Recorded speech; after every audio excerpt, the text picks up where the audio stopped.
큰 소리 천지 진동할 때에 예수 구하신다 예수 구하신다 예수 영광 중에 구름 타시고 예수 구하신다 예수 구하신다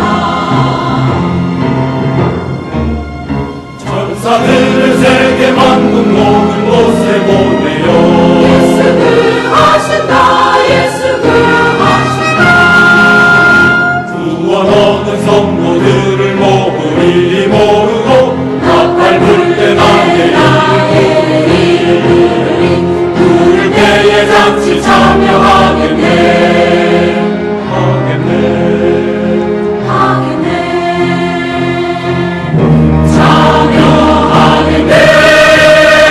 무덤 속에 잠자던 자 그때 다시 일어나 영화로운 부활 승리 얻으리 주의 택한 모든 성도 구름 타고 올라가 공중에서 주의 얼굴 배우리 나팔 불 때 나의 이름 나팔 불 때 나의 이름 나팔 불 때 나의 이름 부를 때에 잠시 참여하겠네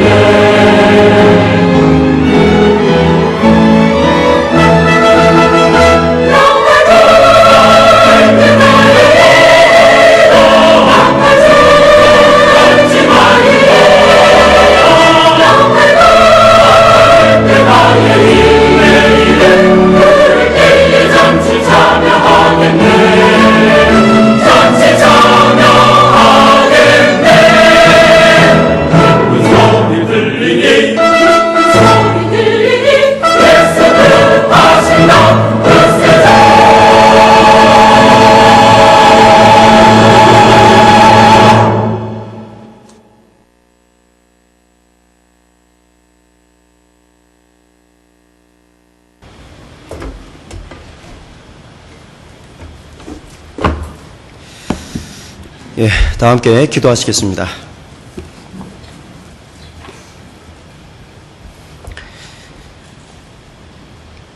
천지 우주 만물을 창조하시고 사람을 하나님의 형상대로 지으시며 영원한 생명과 사랑을 주기를 원하신 아버지 하나님, 저 사람 아담이 범죄함으로 모든 사람이 죄인되고 죄인으로 태어나 물마심같이 죄를 짓고 영원히 멸망받을 수밖에 없는 저주 가운데 태어난 저희들, 많은 죄 가운데 세상에서 방황할 때에 우리 주 예수 그리스도께서 우리를 구원하시기 위해서 우리의 삶 가운데 찾아주시고 우리가 지은 모든 죄와 허물을 십자가의 보혈로 영원히 도말하여 주셔서 하나님의 거룩한 빛의 자녀 삼아주시고 아무런 소망 없던 우리에게 천국과 영생의 소망을 허락해 주신 그 주님의 놀라우신 사랑과 은혜를 인하여 오직 아버지 하나님께만 감사와 찬송과 영광을 드립니다.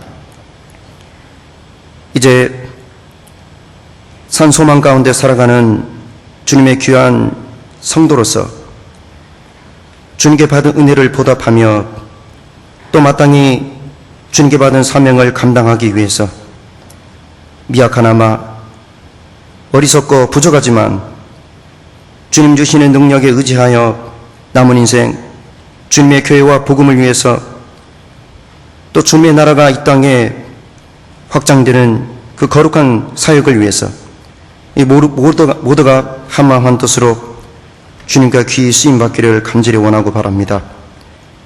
오늘도 주의 날을 맞이하여 모이기를 힘써라는 주님의 말씀을 따라 사랑하는 전주교회 형제자매님들과 함께 말씀의 교제 시간을 허락해 주신 주님께 감사드립니다.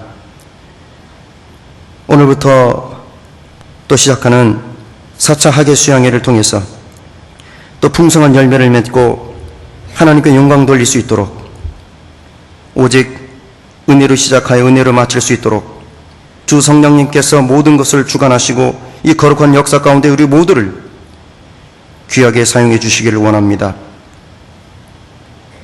이 시간 부족한 입술을 주관하셔서 말씀을 전하는 사람이나 말씀을 듣는 사람이나 하나님의 영광이 드러나고 신앙적으로 유익한 시간이 될 수 있도록 이 시간을 축복하시고 인도해 주시옵소서. 모든 걸 주님 자비로운 손길에 의지하며 우리 주 예수 그리스도의 이름으로 감사하며 기도드리옵나이다. 아멘. 성경 쳐주시겠습니다. 신약 성경 고린도 후서 5장입니다.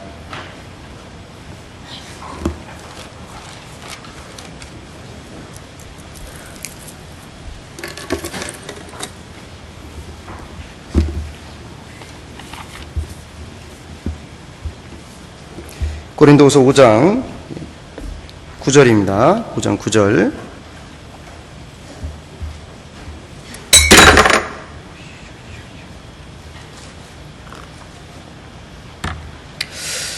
예, 5장 9절 한 절만 같이 읽으시겠습니다.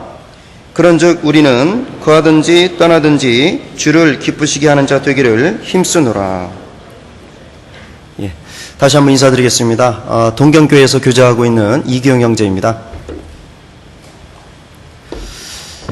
예, 주님 안에서 평안하셨습니까? 8개월 만에 뵙는 것 같습니다. 근데 말씀으로 교제하는 것은 2년 만인 것 같습니다. 기회를 주신 하나님께 감사드리고 또 특별히 여러 가지 배려해 주신 조병우 담임 목사님께 감사의 말씀을 드립니다. 모처럼 또 일본에서 왔고 제가 일본 선교사로서 봉사를 하고 있으니까 오늘 아침 인사는 일본어로 한번 해봤으면 좋겠습니다. 일본어로 아침 인사 어떻게 하는지 아십니까? 오하요 고자이마스 이렇게 인사합니다. 한번 해보시겠습니까? 오하요 고자이마스. 일본어 잘하시네요. 일본 선교를 위해서 뜻이 있는 분들은 개인적으로 말씀해 주시면 감사하겠습니다. 연습을 하셨으니까요. 한번 실전을 해보겠습니다. 사실 이 자리에 저희 동경교회 형제자매님들이 함께 하고 있고 그 중에는 많은 일본인 형제자매님들이 이 자리에 있습니다. 우리 동경에서 오신 형제자매님들 그 자리에서 한번 일어나 주시겠습니까? 예, 지금 그 일본어 통역을 듣고 있는데요. 감사합니다. 방금 연습하신 대로 일본어로 한번 인사해 보시겠습니다. 기억하시죠? 예, 믿겠습니다. 자, 그러면 인사 부탁드리겠습니다. 오하요 고자이마스. 예. 그럼 한국어로 인사드리셔야 되겠네요. 안녕하십니까? 예. 감사합니다. 앉으세요. 오늘 4차 학예수양의 관계로 주일 말씀이 평소보다 1시간 반 일찍 시작을 했습니다. 이런 시간임에도 불구하고 많은 전주교회 형제자매님들 함께 말씀의 교제를 갖게 해주신 하나님께 감사를 드립니다. 그 한국어로도 한번 인사를 했으면 좋겠습니다. 이게 동경식 인사인데요. 그 형제님들께는 멋지십니다. 자매님들께는 예쁘십니다. 이렇게 인사해 주시면 됩니다. 멋지십니다. 인사 드리고요. 예쁘십니다. 이렇게. 자, 주변의 분들과 인사 나눠주시기 바랍니다. 예.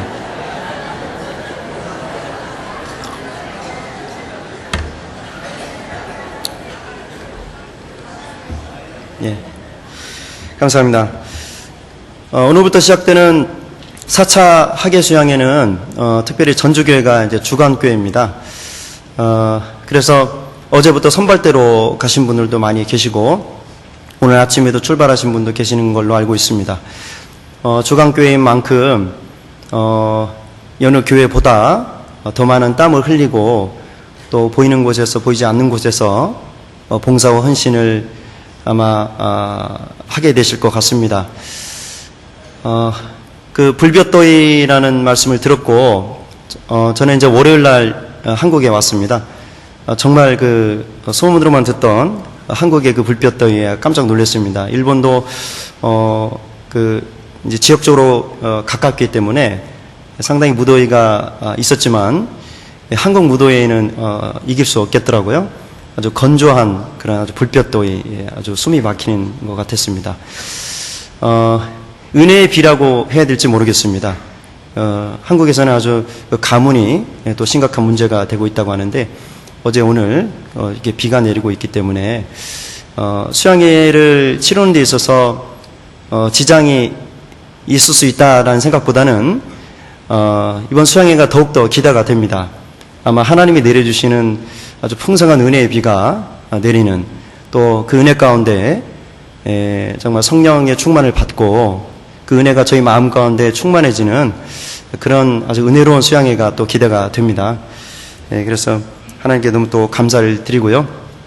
또 주간교회로서 수고해 주실 전주교 형제님들과 함께 미약하나마 저희 동경교회를 비롯해서 일본의 6개 교회에서 이번에 약 120명 정도의 일본 그 형제 자매님들이 함께 사차에 참석을 합니다. 그 한국에서 이제 전도를 위해서 합류하는 가족들이나 지인들 약 50명 정도. 그래서 일본 교회로서 이렇게 접수를 하시고요. 함께 수양에 참석하실 분들이 170명 정도 됩니다. 특별히 일본에서 오는 120명 중에 55명 정도, 약 50% 가까운 분들이요, 순수 일본인들입니다. 참고로 작년에는 18명 참석했습니다. 학예수양회 때 일본인들이. 거기에 비해서 2.5배 정도 아주 그 많은 일본인 성도님들이요, 이번에 4차 수양회를 참석을 하게 됩니다. 그래서 수양회장에서 오고 가시는 중에 아마 심심찮게 일본어도 아마 들리실 거고요. 아침에 만나시면요, 오늘 연습하신 오하요 고자이마스 이렇게 인사해 주시면은 상당히 아주 기뻐하실 거라고 생각합니다.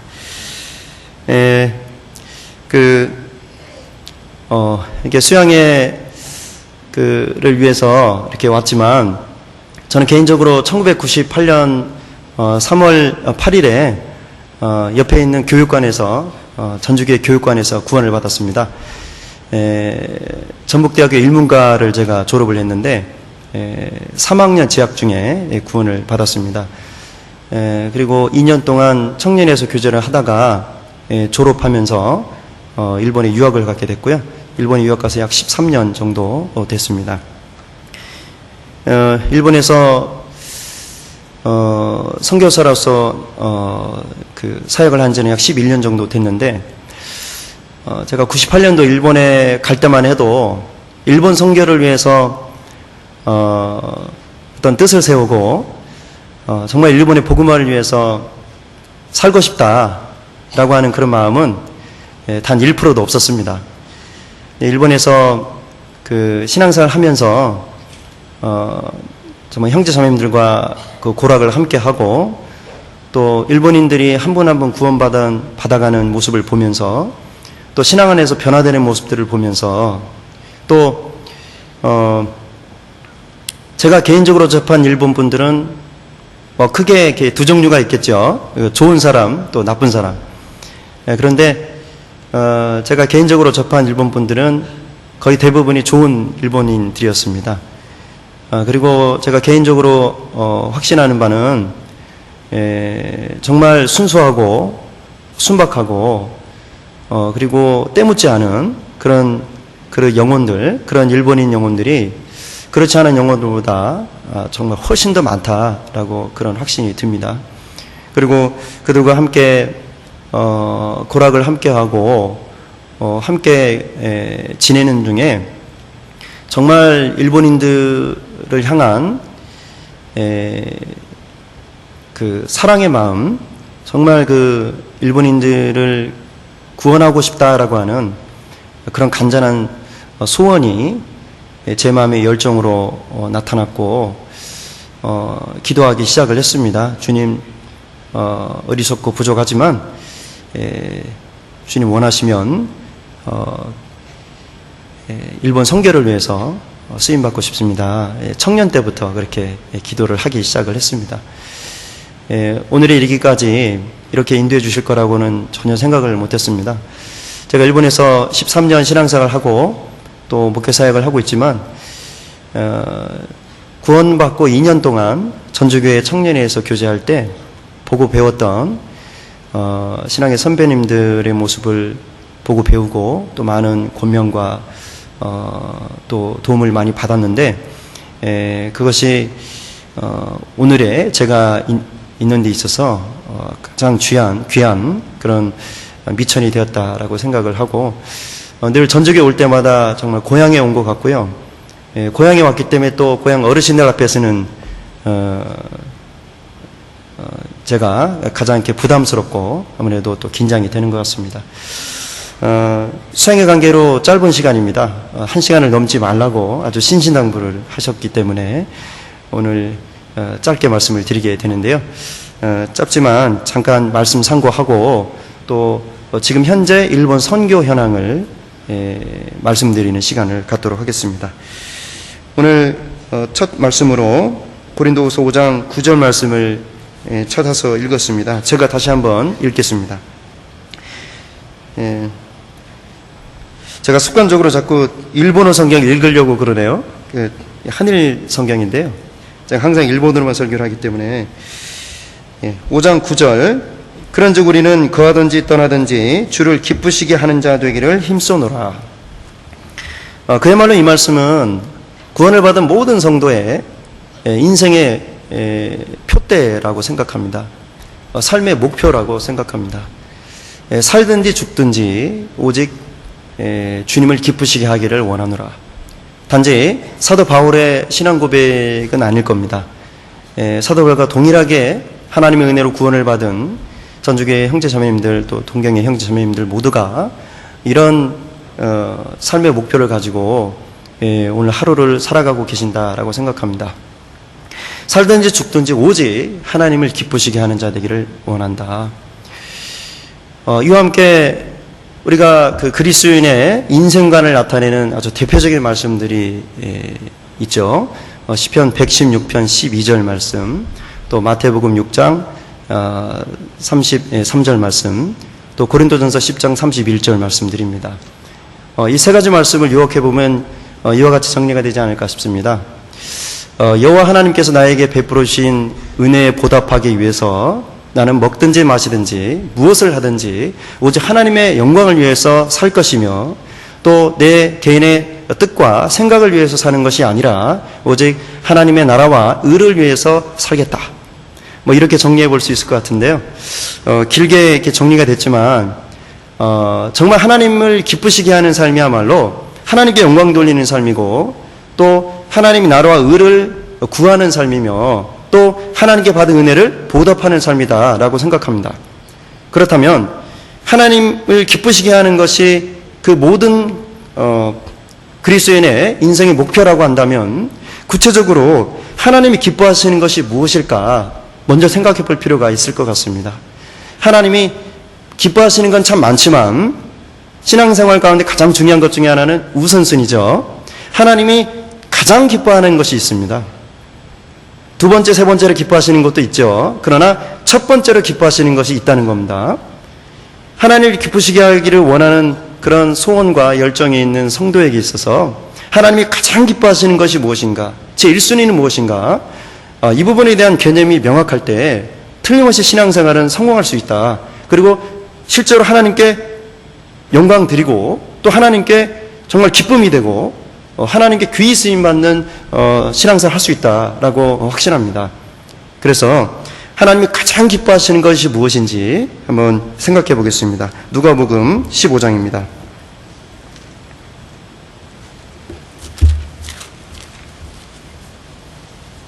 누가복음 15장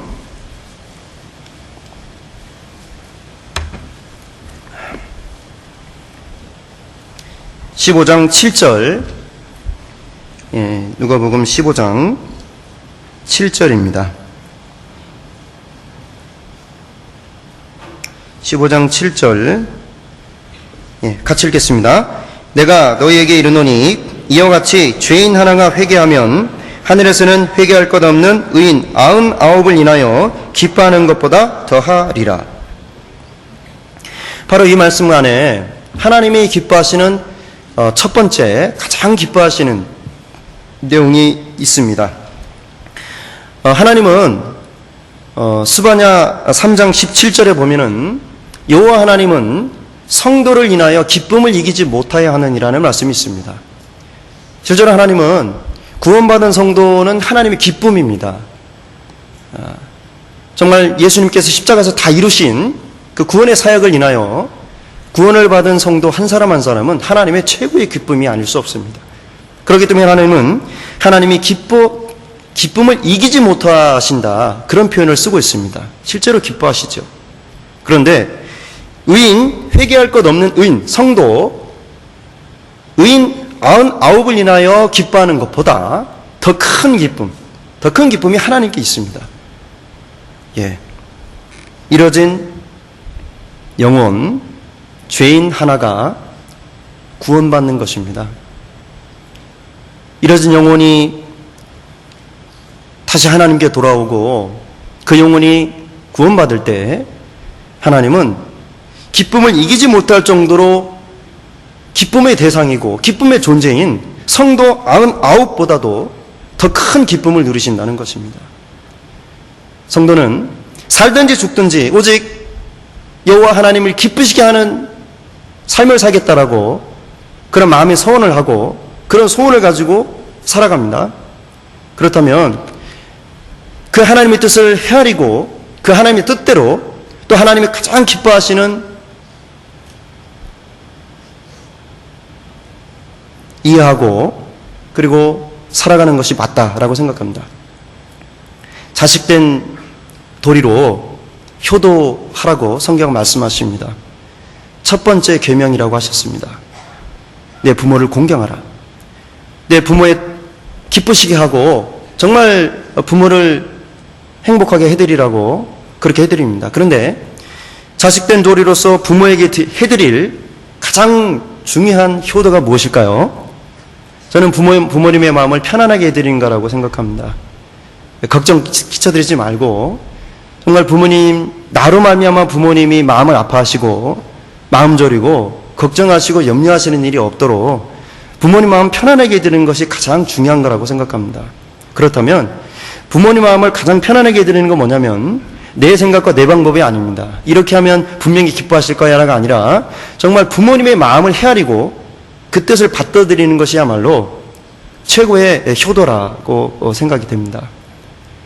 마찬가지로 우리가 하나님이 가장 기뻐하시는 것이 무엇인지를 말씀을 통해서 이해하는 것이 무엇보다 중요하다라고 말씀을 드릴 수 있고요. 하나님이 가장 기뻐하시는 것은 틀림없이 이뤄진 영혼 한 사람이 구원받는 것입니다. 왜 그러할까? 왜 성도 99보다 이뤄진 영혼 한 사람이 구원받는 것이 하나님께는 더 큰 기쁨일까? 이것을 예화를 통해서 예수님께서 설명을 해주셨는데 같은 성경이 있습니다. 누가복음 15장 그 탕자의 비유가 나옵니다. 그 탕자의 비유가 나오는데 이 탕자의 비유의 결론적인 말씀을 통해서 이 15장 7절 말씀을 설명해 주시는데요. 누가복음 15장 31절 32절입니다. 누가복음 15장 31절 32절 말씀 제가 읽겠습니다. 아버지가 이르되 너는 항상 나와 함께 있으니 내 것이 다 내 것이로되 이 내 동생은 죽었다가 살았으며 내가 잃었다가 얻었기로 우리가 즐거워하고 기뻐하는 것이 마땅하다 하니라.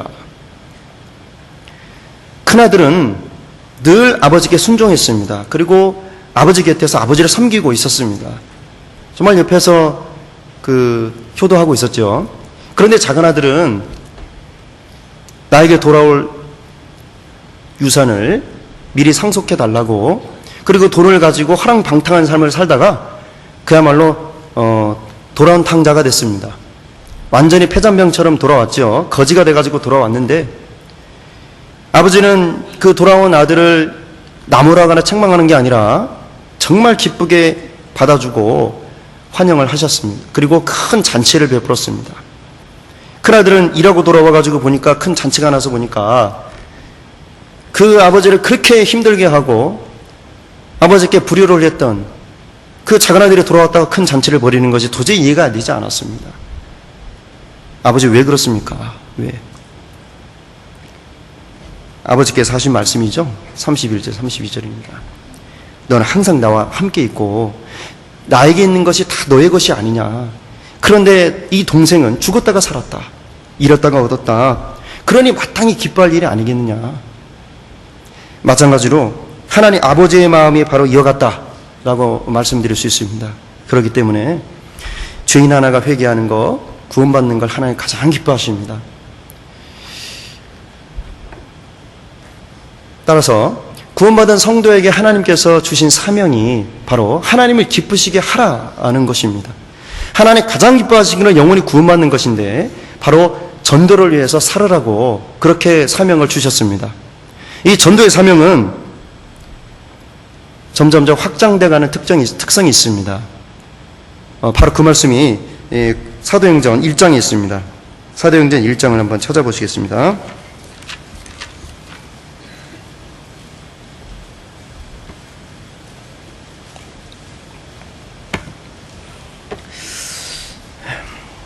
사도행전 1장 7절 8절입니다. 사도행전 1장 7절 8절 같이 읽겠습니다. 가라사대 때와 기한은 아버지께서 자기의 권한에 두셨으니 너희 알 바 아니요 오직 성령이 너에게 임하시면 너희가 권능을 받고 예루살렘과 온 유대와 사마리아와 땅끝까지 이르러 내 증인이 되리라 하시니라.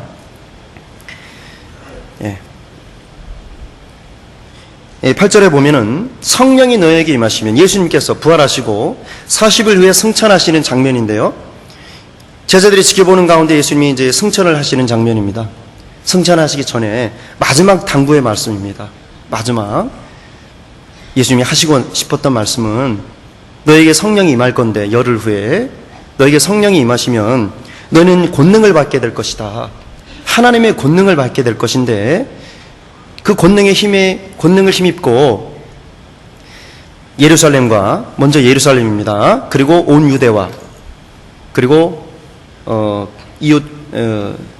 이웃인 사마리아와 그리고 땅끝까지 이르러 내 증인이 되리라 말씀하셨죠. 바로 이 구원의 역사가 세계 성교 가운데 나타나기도 하지만 사실 우리의 삶 가운데서 또 나타나고 있습니다. 저도 개인적으로 저희 가족 가운데 막내입니다. 막내처럼 보이나요? 제가 첫 번째 구원을 받았습니다. 제 가족 중에 첫 열매인데 제가 구원을 받고 어머니께 전도를 했고요. 그리고 형과 누나에게도 이렇게 전도를 했습니다. 첫 열매였습니다.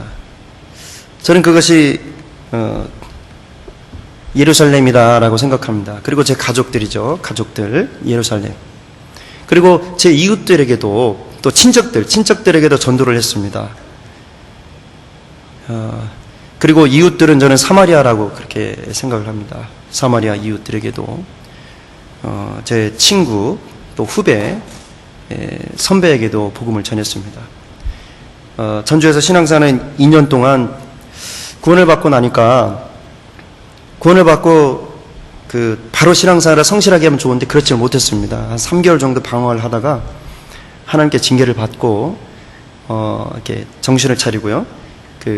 열심히 신앙생활하는 가운데 생각해 보니까 정말 이 전도가 제 개인적인 삶의 이제 목표가 됐습니다. 그래서 만나는 가족은 물론이거니와 친구들, 후배들, 선배들 만날 때마다 이렇게 전도를 했던 생각이 납니다. 개인적으로 또 가족, 또 이웃들, 친구들에게 복음이 전해지기 시작을 합니다. 성령이 임하시고 권능이 임하면 구원을 받게 되면은 먼저 물론 개인적으로 구원받고 가족이 구원받고 친척들 또 이웃들이 구원을 받습니다. 그런데 이 구원의 사역은 바로 확장성이 있다라고 말씀을 드렸죠. 예수님께서 이 말씀뿐만 아니라 마태복음 28장에서도 그랬고요. 또 마가복음 16장에서도 그랬고 항상 특히 마지막입니다. 같은 장면입니다. 사실은 마태복음 28장에 보면은 너희는 온 천하에 다니며 모든 민족의 복음을 전하라고 말씀을 하셨고요. 또 마가복음 16장에서는 모든 족속에게 복음을 전하라. 그게 바로 예수님 승천하시는 장면에서 마지막으로 하신 말씀들입니다. 그러니까 비슷한 표현들인데, 즉 세계 선교는 필연적인 것입니다. 선택이 아닙니다. 필연입니다. 내가 구원을 받고 나의 가족과 나의 이웃이 구원을 받았다면 이제 세계로 눈을 돌려야 됩니다. 우리 한국에 정말 많은 놀라운 기적의 역사가 나타났습니다. 오순절날 강림하신 성령이 바로 저희 교회를 통해서 역사하고 있다라고 확신합니다. 그리고 그 열기는, 그 복음의 불길은 이웃나라인 일본에도 옮겨 붙었습니다. 일본 선교 시작된 지 17년입니다.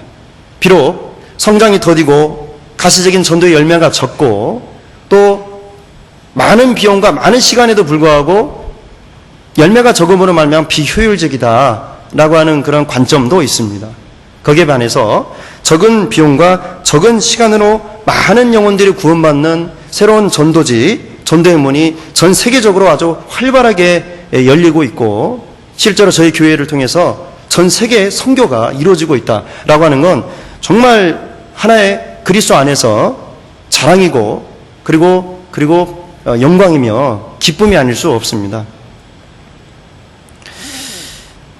저는 제가 일본에서 그 선교사로 있기 때문에 또 이 말씀을 드릴 수도 있겠지만, 개인적으로 선교사들의 그 어떤 삶을 이렇게 연구를 해보면은요, 사실은 처음에 시작된 선교는 효율을 따지지 않았습니다. 과거에 한국에 온 많은 선교사들 중에 언더우드라는 선교사가 있고, 언더우드의 시는 유명합니다. 그분이 이게 한국 땅에 조선 땅이죠. 그때는 조선 땅에 와서 이렇게 보니까 한마디로 그 시의 제목이 그렇죠. 아무것도 보이지 않습니다. 이렇게 시작을 합니다. 아무것도 보이지 않는 조선의 마음. 그래서 조선 사람들의 마음이 도대체 알 수가 없고, 얽매여 있는 것을 풀어주려고 그러면 역정부터 낸다고 그럽니다. 화만 내고, 그리고 서양 마귀 왔다라고 침을 뱉고 아주 모멸을 당했습니다. 효율을 따지면 절대 전도할 수 없지요. 그런 멸시와 천대를 받을 입장이 아니죠. 사실 그가 모국에서 가까이에 있는 자기 나라 사람들에게 전도하려고 했다면은 훨씬 더 많은 사람들을 전도했을 겁니다. 더 많은 영혼을 건졌겠죠.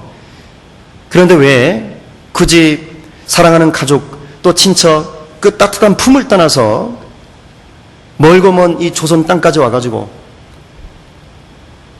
연고가 있는 것도 아니고 아는 사람도 없고 아무것도 없는 그런 진짜 허허벌판 같은 불모자 같은 곳에 와서 죽기까지 생명을 바쳤죠. 효율을 생각했으면 절대 할 수 없었던 일입니다. 그러나 그런 선교사들, 또 저희 교회에게 복음을 전해주신 선교사님들, 또 정말 그런 분들의 희생과 헌신, 하늘에 죽는 미랄의 본을 보여주심으로 말미암아 오늘의 우리 한국 교회가 있는 것이 틀림없습니다. 물론 전주교회도 마찬가지죠. 어렵고 힘들다는 말씀을 드리려고 온 건 아니고요. 일본 선교가 정말 불이 붙기 시작을 했습니다. 그 어렵다라고 하는 일본인들이 구원을 받고 있거든요. 그게 이제 숫자적으로 나타납니다. 물론 2000성도의 전주 성도님들께 드릴 말씀은 아닐지도 모릅니다만은, 일본에 지금 일본인들의 그 현재 구원받고 신앙생활 하시는 분의 수가 137명입니다. 137명. 이 숫자는 상당히 많은 숫자입니다. 왜냐면요, 현재 그 재적 인원이 320명인데 137명입니다. 43%입니다. 그리고 이것은 해마다 일본인의 현지화율이 프로테이지가 점점 올라가고 있습니다. 2010년 6월달 30%였고요. 2011년 6월달 36%였습니다. 그리고 2012년 6월달 43%입니다. 해마다 6%씩 늘어가고 있고, 이런 추세가 유지되면 2013년 6월쯤에는 아마 50%가 될 겁니다. 일본은 아마 선진국 중에 하나라고 하는데, 미국이나 유럽이나 저희 교회들이 있지 않습니까? 선진국 교회 가운데 그 현지화율이 50%에 육박하는 교회는 일본밖에 없습니다. 물론 여러 가지 유리한 것들이 많기 때문입니다. 그 동양인이 그 백인에게 전도하는 건 어렵잖아요. 인종적으로나 문화적인 면에서나 또 그 기독교 본고장 가가지고 전도하는 거니까, 기독교의 원조니까요. 아무래도 자존심도 있을 거고, 그러니까 전도가 훨씬 더 어렵죠. 언어적인 부분도 그렇습니다. 그런 거에 비해서 그 일본은 틀림없이 선교 비전이 있다라고 생각하고 있고, 실제적으로 일본인들이 많이 구원을 받고 있습니다. 그리고 저는 개인적으로 일본 교회에 있어서 가장 유리한 거 한 가지 뽑으라고 하면요, 저는 주저없이 말씀을 드리는데, 한국 교회하고 가장 가까이 있는 교회라는 겁니다. 그래서 일본 열도가 이렇게 길쭉한데, 일본 국내에서 이렇게 이동하는 것보다 한국 오는 것이 더 가깝기도 하고 그렇거든요. 그래서 2시간이면 이렇게 옵니다. 그래서 한국에 성장된 교회에 와서 많은 걸 보고 배울 수 있는 데 있어서 정말 유리합니다. 미국이나 유럽은 교회에서 이렇게 가끔씩 몇 년 만에 이렇게 방문도 하는데, 일본에서는 너무 자주 온다. 혹시 그런 생각 안 하십니까? 너무 자주 온다. 그래서 8개월 전에도 왔고, 근데 이제 그런 지리적인 그런 이점을 사실 일본 교회 입장에서는 적극적으로 살릴 필요가 있고요. 실제로 오면은 정말 많은 은혜를 받습니다. 그리고 아주 격동을 받습니다. 자극을 받죠. 그리고 일본 교회에서 저희들만 보면 너무나 미약하잖아요. 1억 2,800만 명 중에 0.4%밖에 안 되는 기독교 인구에다가 또 일본 전국적으로 저희가 320명밖에 안 되는데 너무나 미약하죠.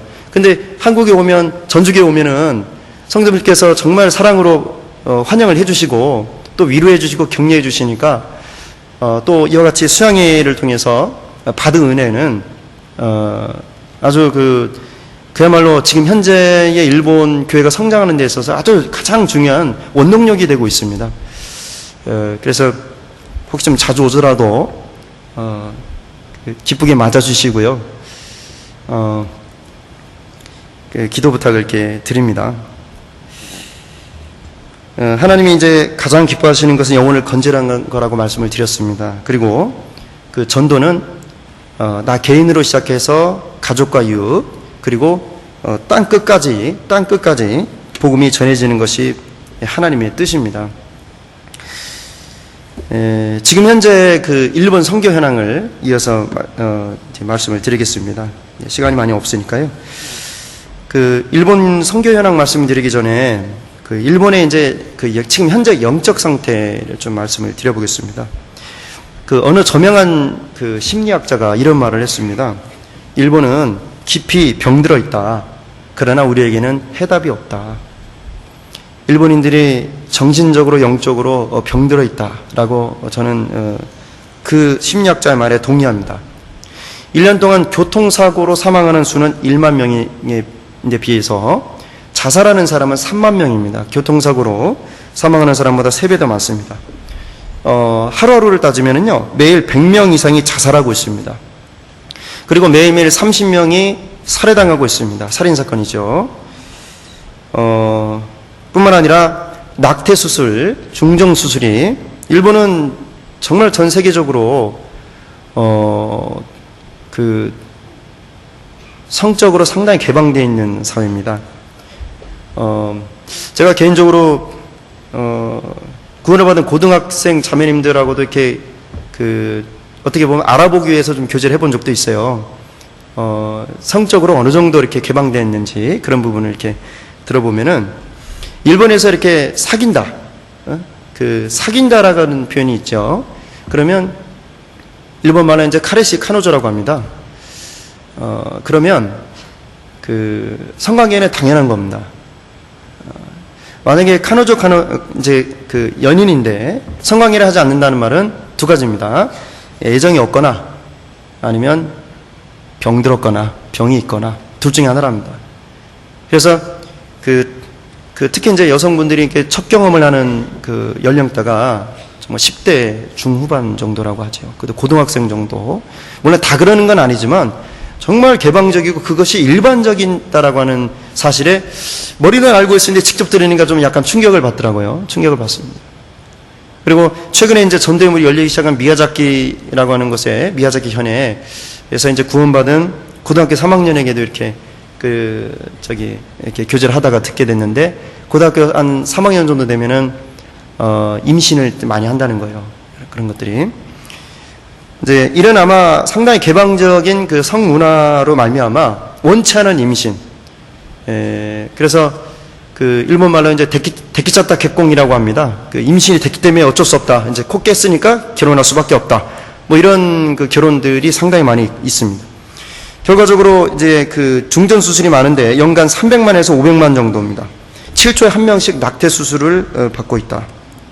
4명이 임신을 하면 3명이 중전 수술을 하고 있다. 이런 그 자료들이 있습니다.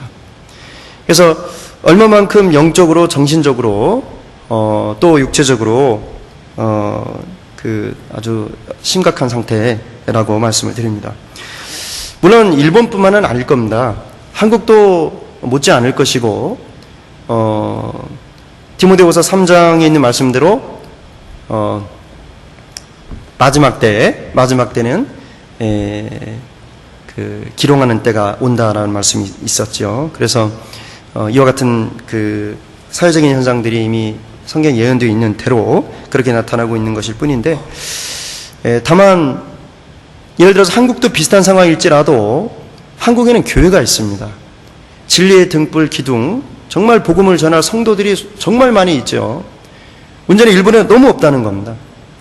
일본 교회가 지금 현재 그 크리스찬 그리스도인의 비율은 0.4%다라고 얘기를 하는데, 0.4% 약 50만 명 정도입니다. 그런데 실제적으로 주일날 교회 출석하는 인원을 보면은 훨씬 더 줄어듭니다. 15만 명 정도밖에 안 됩니다. 일본의 전체 인구 중에 그렇습니다. 그래서 0.2% 정도밖에 안 되죠. 교회 숫자는 7,800개 정도 됩니다. 교회 숫자가 어느 정도 이렇게 생각보다 많네라는 생각이 들 수 있지만, 60년대, 70년대 때 선교사들이, 서양 선교사들이 일제히 일본에 왔습니다. 경제적으로 피폐한 상태에서 왔죠. 그래서 교회가 급격하게 늘어났는데요. 1999년을 기점으로 해서 일본의 교회 숫자는 지금 해마다 100개씩 줄어들고 있고, 또 해마다 선교사들이 100명씩 돌아가고 있습니다. 선교사의 무덤이라는 말이 바로 거기서 나왔습니다. 해외 외국의 선교사 파송 단체들로부터 일본은 외면을 당하고 있습니다. 왠지 아십니까? 일본의 선교사 한 명을 보내는 그 비용으로 동남아시아랄지 남미랄지 새로운 전도지, 비고효율이죠. 적은 비용, 적은 노력으로 많은 영혼을 구원할 수 있는 곳에, 전도할 수 있는 곳으로, 인기가 있는 곳들이죠. 그것으로 선교사를 파송을 하고 있습니다. 그래서 일본은 외국 선교 단체로부터도 외면을 받고 있어요. 그 언도드의 마음, 그 마음이 좀 이해가 되는 게 뭐냐면, 특히 이제 저희는 또 한국인이니까 그렇습니다만은 외국 선교사들이 와서 일본인들의 말을 도대체 알 수가 없다라고 합니다. 예를 들어 전도 집회가 있어서 가가오고 방문해서 초대를 하잖아요. 초대장 주잖아요. 그러면 예, 그러거든요. 그럼 온다는 뜻이잖아요. 다 그렇게 이해하잖아요. 근데 아무도 안 오는 거예요.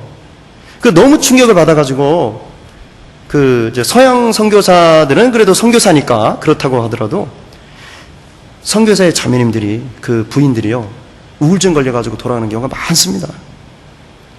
도대체 얘가 선교사도 우울증 걸립니다. 그러니까 100명씩 돌아가는 거죠, 매년. 지금 이런 심각한 상황인데요.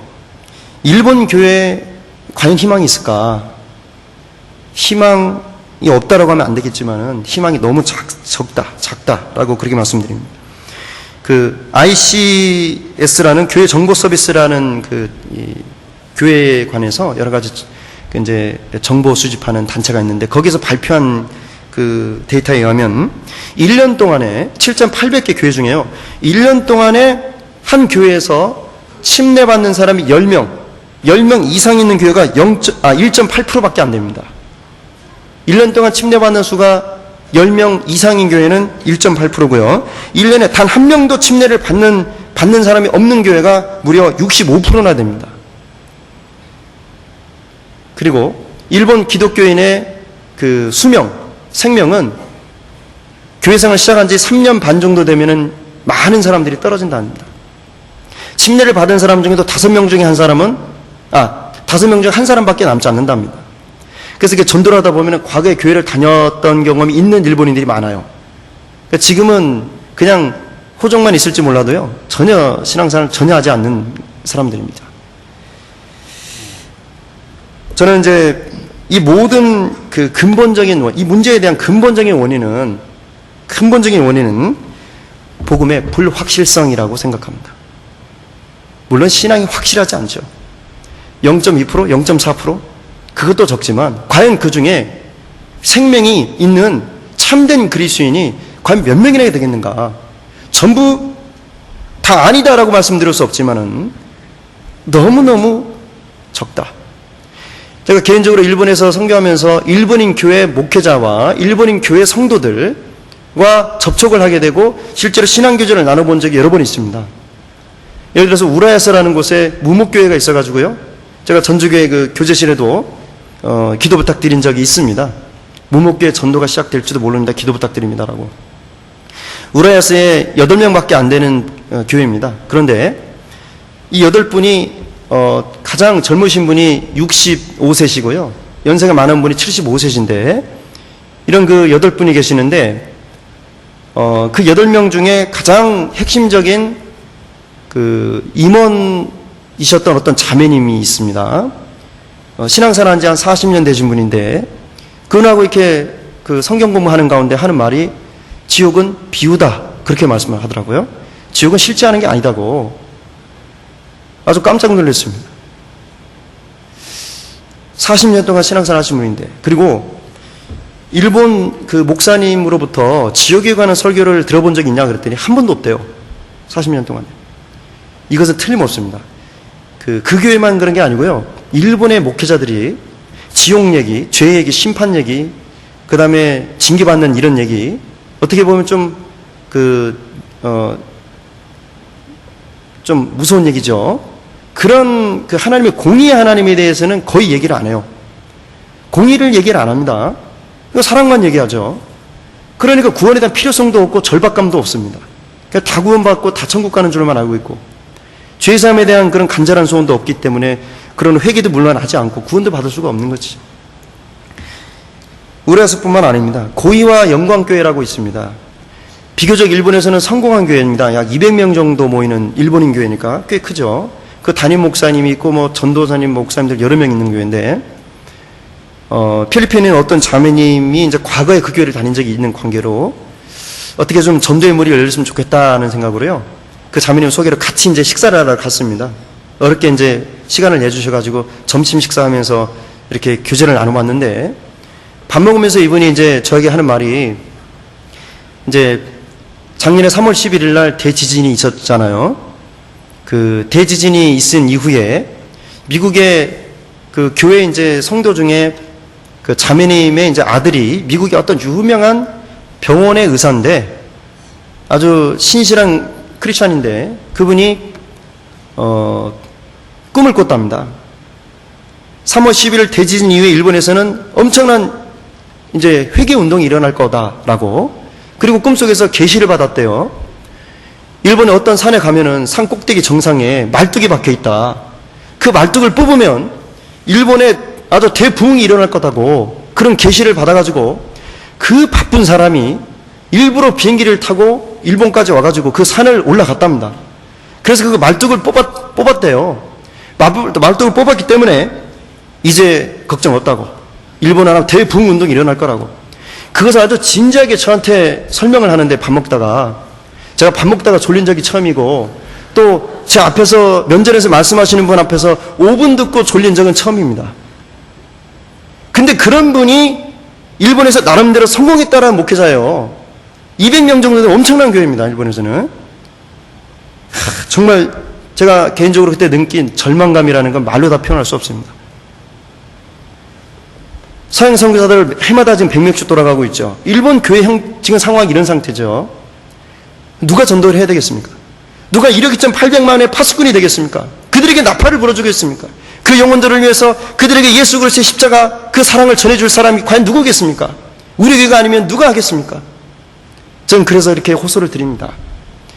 우리 교회를 통해서 일본 선교가 이루어져야 됩니다. 되고 있습니다. 일본 선교에 정말 어머니 역할을 하시고 또 아버지 역할을 하시고 일본 선교를 위해서 물심양면의 지원을 해주시고 그 어느 교회보다 어느 교회 성도보다도 더 많이 기도해 주시고 관심을 갖고 계시는 전주교회 형제 자매님들의 그 사랑과 그 은혜, 그것이 일본 복음화를 위해서 절대적으로 필요합니다. 우리 교회에게 주신 일본 선교의 삶이 너무나 고귀하고 귀합니다. 정말 일본인의 영혼이 너무나 불쌍합니다. 그 영혼들이 너무 순수하고 사랑스럽습니다. 정말 순수한 일본인이 너무너무 많습니다. 그들에게 예수 그리스도가 필요합니다. 우리가 전해주지 않으면 다 멸망할 겁니다. 일본 선교는 되고 있습니다. 희망사항이 아닙니다. 제가 2년쯤 전인가요?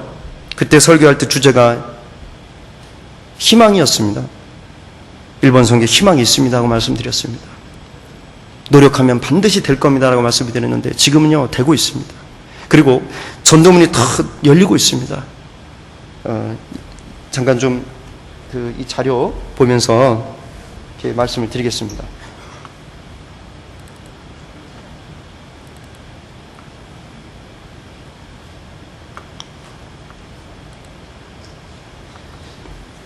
예, 2012년 일본 선교 현황입니다. 제가 이 자료를 만드는데요, 사실은 좀 에피소드가 있었습니다.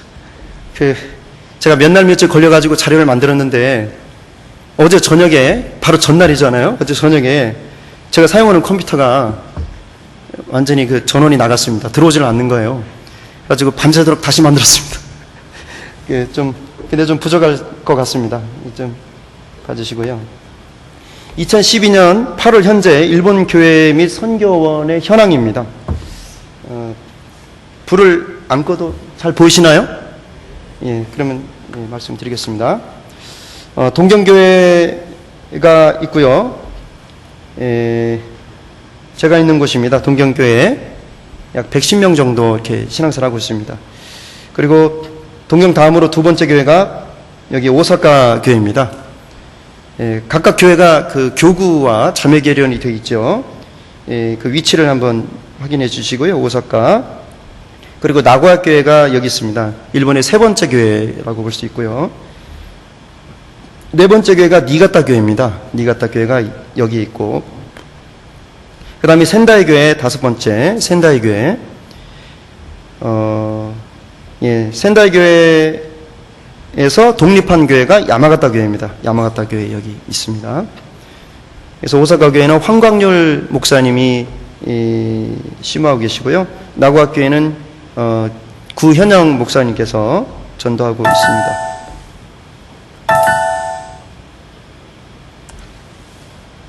그리고 니가타 교회는 김건우 목사님, 센다이 교회가 김홍재 목사님, 야마가타 교회가 이진우 목사님, 이렇게 6명이 그 전도하고 있습니다. 지금 현재 교제하는 모습을 이렇게 영상으로 하나 담아봤는데요. 좀 보여드리겠습니다.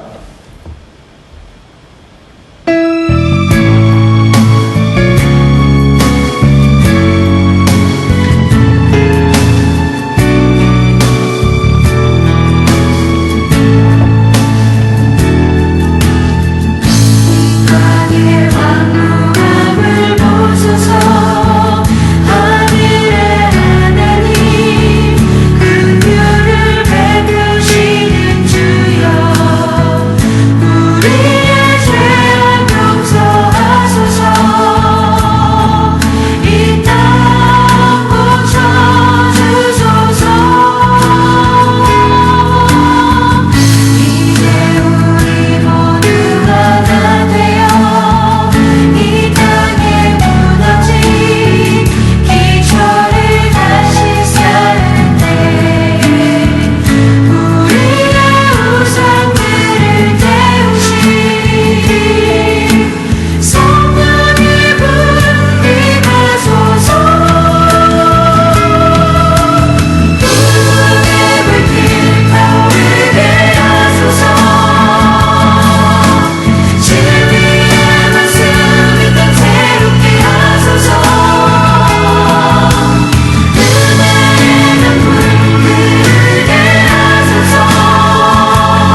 로마서 한 장을 찾으겠습니다.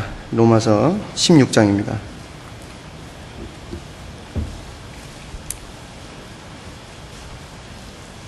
로마서 16장 26절. 로마서 16장 26절, 27절. 같이 읽으시겠습니다. 이제는 나타내신 바 되었으며 영원하신 하나님의 명을 쫓아 선지자들의 글로 말미암아 모든 민족으로 믿어 순종케 하시려고 알게 하신 바 그 비밀의 계시를 쫓아 된 것이니 이 복음으로 너희를 능히 경고케 하실 지혜로우신 하나님께 예수 그리스도로 말미암아 영광이 세세 무궁토록 있을지어다. 아멘. 세계 선교는 하나님의 명을 쫓아라고 되어 있습니다. 영원하신 하나님의 명을 쫓아 모든 민족으로 믿어 순종케 하시려고, 모든 민족에게 믿어 순종케 하시려고, 모든 민족이죠. 세계 선교는 필연입니다. 세계 선교는 하나님을 가장 기쁘시게 하시는, 영혼을 건지는, 영혼을 구원하는 그 거룩한 사역의 활용점정이라고 말씀을 드립니다. 예루살렘부터 시작했죠. 온 유대에 복음이 퍼졌습니다. 사마리아 전역에.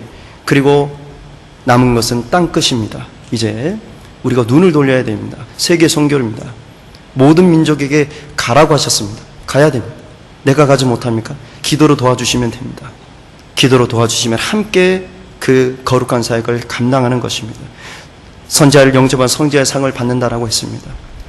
선교사를 영접하고 또 외국의 성도들을 영접할 때에 그 영광과 그 상급을 같이 공유하게 된다라고 말씀을 하셨습니다. 그리고 함께 기도해 주실 때에 내가 몸이 거기 가진 않았지만 기도할 때 같이 그 거룩한 선교사역, 바로 그곳에 함께한 것 같이 하나님께서는 축복해 주시겠다고 약속을 해주고 계십니다. 끝으로 일본 선교를 위해서 정말 기도 부탁을 드립니다. 구체적으로 일본을 위해서 기도해 주실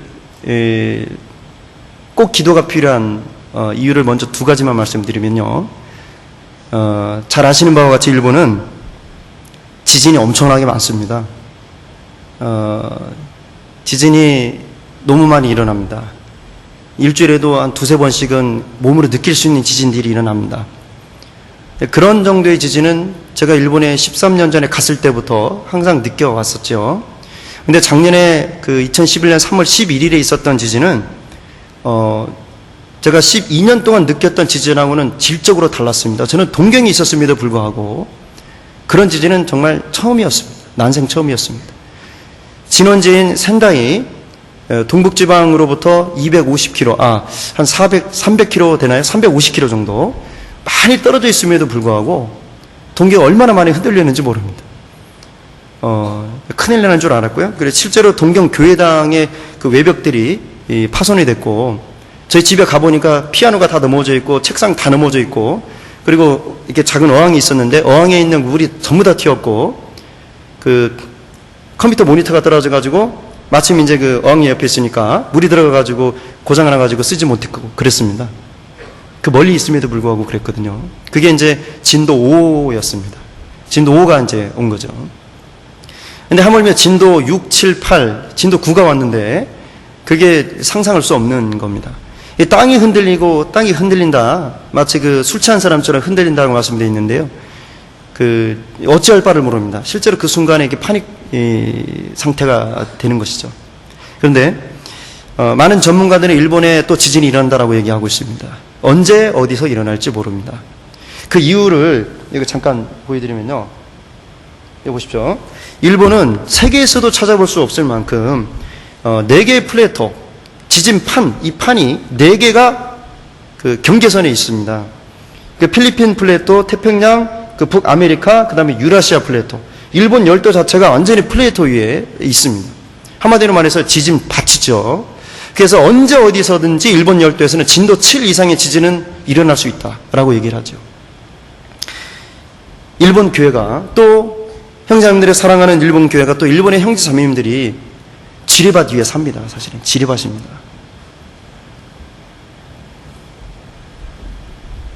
조금씩 느끼는 그 체감하는 지진은 별게 아니었습니다. 사실은 작년 3월 11일 이전만 해도.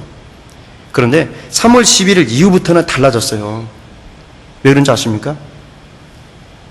무슨 외상 증후군 같은 거면 그런 거 있잖아요. 어린 말이 있지 않습니까?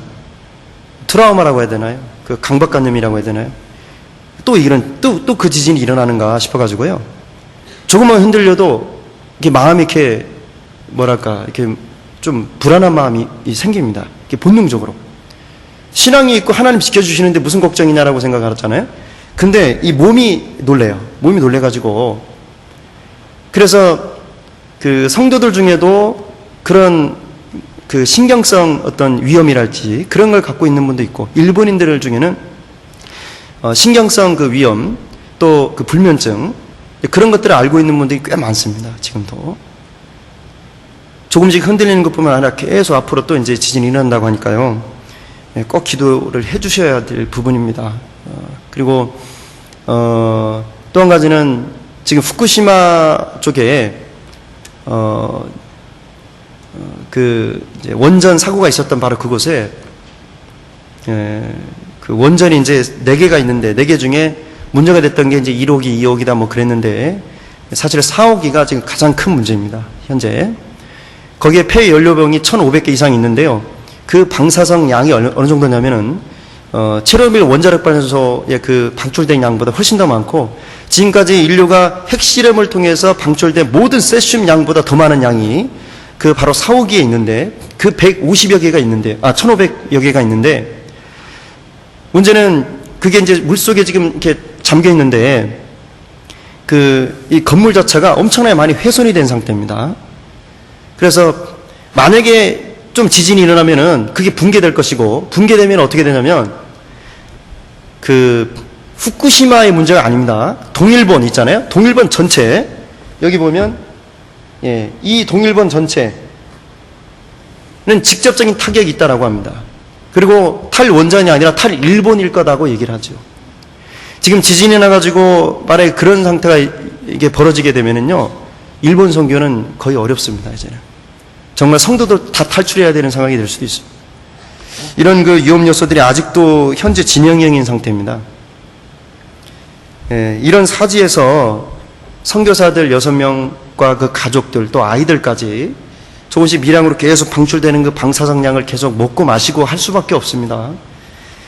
그리고 정말 일본 선교에 대한 뜻을 두고 비전을 두고 돌아갈 기회가 있었으려니와 고향으로 돌아가지 않는 경우도 많아요.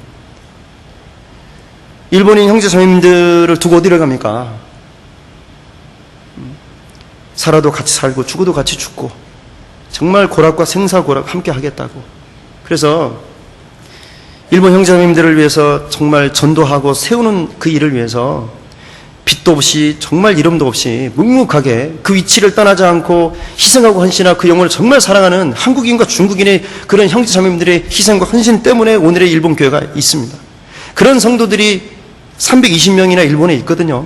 그렇기 때문에 물론 하나님이 지켜주시겠지만, 그러나 기도하여야 할지니라는 말씀대로 기도해 주셔야 됩니다. 뿐만 아니라 더 나아가서 이제 일본에 6개밖에 교회가 지금 없는데, 일본 47개 일본에 한국을 말하는 도지역 교회가 최소한 1개 이상, 주님 오시기 전에 소원하는 바는 100개의 교회와 100명의 선교사, 100명의 주님의 일꾼들이 세워지기를 간절히 기도하고 있습니다. 실제로 지금 현재 4개의 선교원이 발족이 됐습니다. 그 4개의 선교원이 플러스 이제 하나 정도 더 세워질 수도 있는데요. 내년 말 정도 교회를 독립하는 걸 위해서 지금부터 기도하고 준비하고 있습니다. 아마 내년 말 정도 되면은 일본 교회 수가 훨씬 더 늘어나리라고 이렇게 생각이 됩니다. 예, 이 정도 말씀을 드리고요. 하여튼 짧게나마 말씀을 통해서 같이 함께 상고하고 또 일본 선교 기도 부탁드릴 수 있는 기회를 주신 하나님께 다시 한번 감사드리면서 주님 안에서 늘 평안하시고 또 오늘부터 시작되는 4차 수양에 오고 가면서 또 귀한 교제 함께 또 나누도록 하겠습니다. 함께 기도하고 마치겠습니다. 사랑하는 아버지 하나님, 감사합니다. 오늘 우리에게 귀한 시간을 허락해 주셨습니다. 말씀으로 위로해 주시고 격려해 주시고 또 마땅히 주님을 기쁘시게 하기 위해서 어떻게 살아가야 할지 알려주셔서 감사합니다. 특히 일본 선교의 귀한 사역을 위해서 물심양면으로 기도와 헌신의 본을 보여주시는 사랑하는 전주교회 형제자매님들과 함께 이 귀한 시간을 갖게 해주심을 감사합니다. 우리 전주교회 성도님들 하나님께서 합당한 위로와 은혜로 축복해 주시기를 간절히 바라고 원합니다. 오늘부터 시작되는 4차 학예 수양회를 통해서 또한 풍성한 열매를 하나님께 영광 돌릴 수 있도록 도와주시옵소서. 우리의 기도에 응답해 주셔서 하나님 나라에서 인도하는 사랑하는 가족과 친구, 지인 한 사람도 잃어지지 않고 모두 하나님의 사랑을 깨닫고 구원받을 수 있도록 도와주시옵소서. 이 거룩한 사역을 위해서 우리 모두를 귀하게 쓰임받을 수 있도록 인도해 주시옵소서. 오고 가는 길에도 안전을 지켜주시옵소서. 이 모든 말씀 우리를 한결같이 사랑하시는 고마우신 우리 주 예수 그리스도의 이름으로 감사하며 기도드리옵나이다. 아멘. 찬송 544장 한 곡 같이 하시겠습니다. 544장입니다.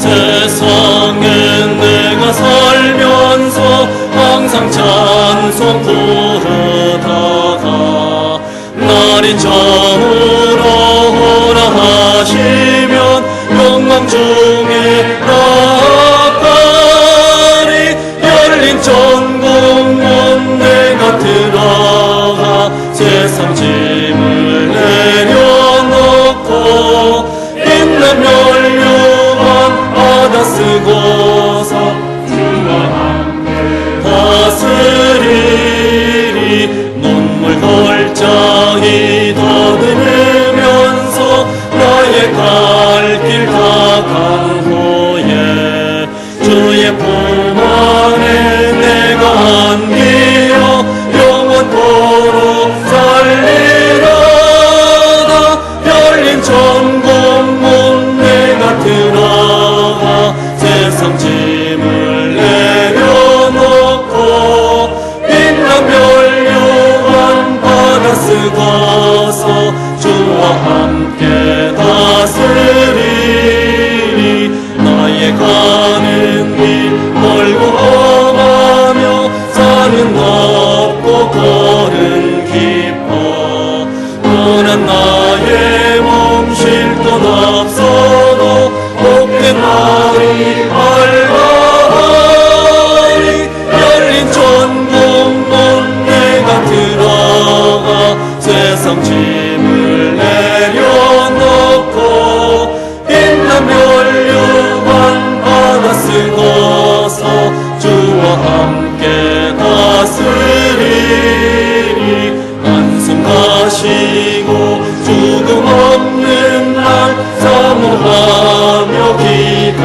기다리니 내가 그리던 주를 배울 때 나의 기쁨 넘치리라 열린 천국문 내가 들어가 세상 짐을 내려놓고 빛난 멸류관 받아 쓰고서 주와 함께 다스리리.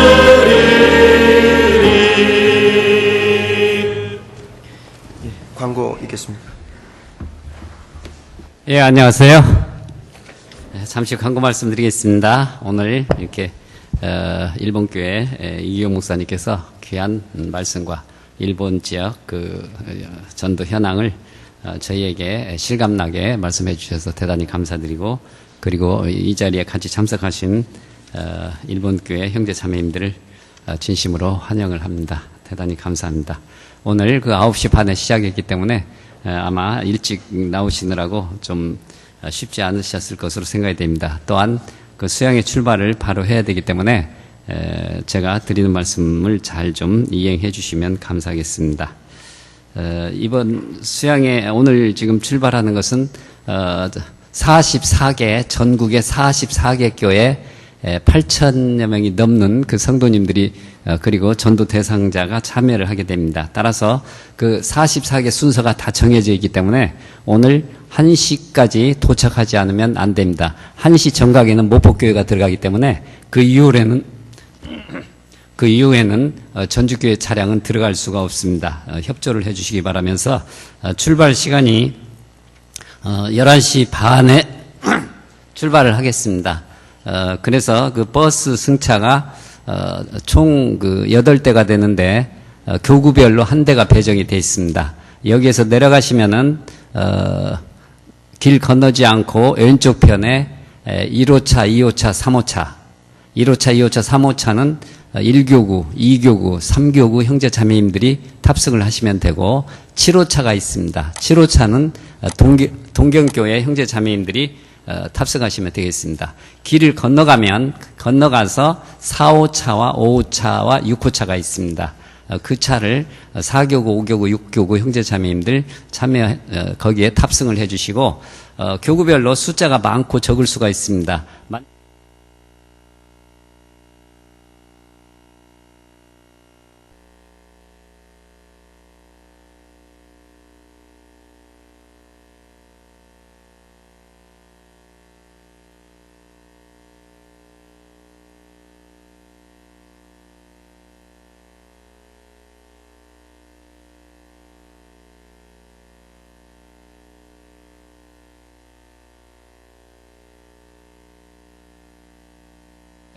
혹시라도 배가 고프시면 매점에 먹을 것이 풍부하고 또 5시부터 저녁 식사가 예정되어 있으니까 배고프시더라도 조금 참고 가는데 지장이 없도록 협조를 해 주시기 바라겠습니다. 아마 자리 다툼은 크게 일어나지 않을 것으로 지난번에 3차 수행회 때 확인하고 왔습니다. 너무 자리에 예민하게 이렇게 막 많은 자리 차지하시려고 욕심을 부리지 마시고 또 전도 대상자를 위한 또 양보할 수 있는 그리고 3박 4일 동안의 불편함을 감수할 수 있도록 우리가 마음에 기도를 해 주시기 바라겠습니다. 아마 이번에는 그 비 소식이 있습니다. 따라서 더위에 지치기보다는 약간 좀 추울 수가 있으니까 긴 그 소매도 필요하겠고요. 그리고 우산은 반드시 지참을 해 주시기 바라겠습니다. 그리고 이제 승용차를 이용하시는 분들이 많으신데 이번에는 그 교회학교가 초등부가 함께하기 때문에 부모님들과 함께 승용차를 이용하시는 분들은 지난주에 광고드렸지만 여기에 그 전주교회 그리고 핸드폰 번호를 반드시 여기에 쓰셔가지고 그 차량 우측 앞에다가 주차를 해 놓으시도록 해 주시기 바라겠습니다. 전주교회가 가장 앞서 가기 때문에 아마 좋은 곳에 주차를 하실 수가 있는 이점이 있습니다. 그래서 가급적이면 차량을 거기에 두시고 혹시라도 단기 하루 주차 정도만 필요하시면은 이게 붉은색으로 해서 그 전주교회와 번호를 표시해 주시면 되겠습니다. 아마 지금 오늘 자리가 많이 비었는데요. 아마 1차 선발대와 2차 선발대를 통해서 어제 오후 1시 반과 오늘 아침 해서 전부 전주교회에서 110명이 미리 가서 식사 준비와 배식 준비를 지금 지금 이 시간 현재 진행하고 있고 또한 그 일산교회를 중심으로 주차 수송부, 환경미화부 그리고 숙소관리부에서 미리 한 300여 형제님들께서 지금 전 그 성도님들을 맞이할 준비를 하고 있습니다. 일본 교회는 지금 6개 교회가 121명이 참여하고 방금 목사님께서 말씀하신 대로 일본 교회에서 150여 명이 같이 합류를 해서 165명 정도가 이번에 그 일본어 집회가 진행이 되는데 대강당 뒤에 믿음관 뒤에 사랑관 2층에서 일본어 집회가 진행이 되고 있습니다. 많은 관심과 기도를 부탁을 드리겠습니다. 전주교회는 전부 그 자매 결연이 되어 있기 때문에 반갑게 인사도 나누시고 함께 해 주실 뿐만 아니라 그 14일, 내일 모레 14일 저녁에는 그 이벤트 찬양이 말씀 끝나고 40분간 있는데 그때 전주교회와 동경교회가 함께하는 이벤트 찬양이 있고, 제가 그 동경에 가서 보니까 굉장히 그 동경교회도 찬양을, 아름다운 찬양을 정말 그 은혜스럽게 하나님께 영광 돌리는 귀한 그런 시간들을 또 많이 가졌었습니다. 이번에 그 이벤트 찬양에 전주교회 성도님들 빠짐없이 많이 참여를 하셔서 참 격려를 보내시고 함께 은혜를 나누는 시간을 가지시도록 해주시기 바라겠습니다. 동경교회는 그날 점심 식사를 수양관에서 하고 오후에는 다시 돌아오게 됩니다. 그리고 수요일날 8월 15일날 저녁 수요 말씀은 그대로 진행이 됩니다. 그때 그냥 없는 것으로 이렇게 생각하지 마시고 그때도 좀 피곤하시겠지만 좀 참여를 해주시기 바라고, 동경교회는 아마 한 2박을 그때 더 할 예정입니다. 교제를 원하신 분들은 함께 교제 나눌 시간이 있기 때문에 교구장님께 협조를 부탁드리면 되겠습니다. 성도 소식, 그 이사 소식이 있고요. 그 45구역 박순애 자매님 시모님 상을 당했습니다. 예. 그러시면 곧바로 이제 1층 로비에서 빵과 우유를 받으신 후에 바로 승차해 주시도록 하시면 되겠습니다. 광고사항 이상 마치겠습니다. 감사합니다.